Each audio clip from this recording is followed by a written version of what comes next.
Message à l'occasion de la commémoration de la victoire du 8 mai 1945 par le président de la République. Ce 8 mai ne ressemble pas à un 8 mai. Il n'a pas le goût d'un jour de fête. Aujourd'hui, nous ne pouvons pas nous rassembler en nombre devant les monuments de nos villes, sur les places de nos villages, pour nous souvenir ensemble de notre histoire. Malgré tout, la nation se retrouve par la pensée et les mille liens que notre mémoire commune tisse entre chacun de nous, cette étoffe des peuples que nous agitons en ce jour dans un hommage silencieux.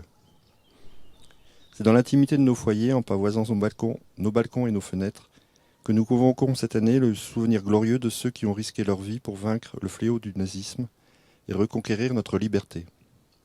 C'était il y a 75 ans. Notre continent refermait grâce à eux le chapitre le plus sombre de son histoire. 5 années d'horreur, de douleur, de terreur. Pour notre pays, ce combat avait commencé dès septembre 1939.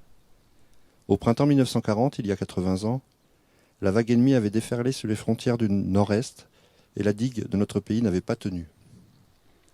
Nos soldats, pourtant, s'étaient illustrés à de nombreuses reprises.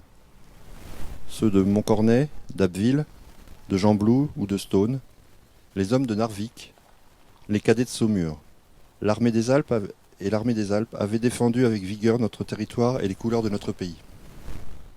Ils sont ceux de 40. Leur courage ne doit pas être oublié.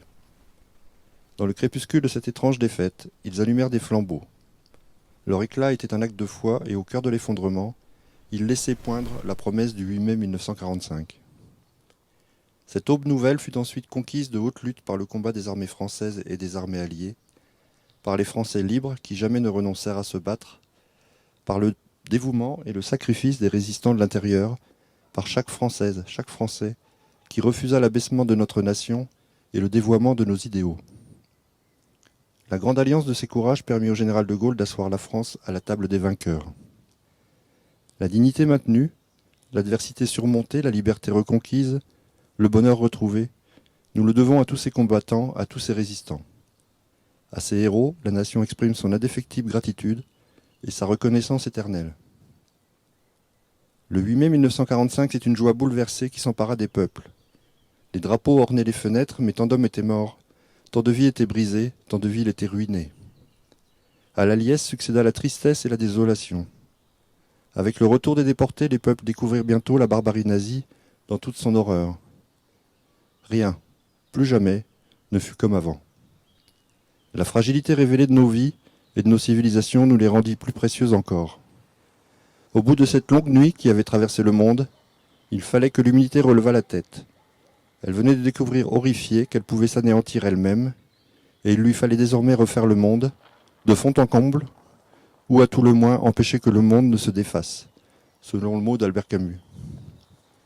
Ce fut l'heure, en France, de l'Union nationale pour fonder les beaux jours, annoncés par le Conseil national de la résistance et bientôt retrouvés.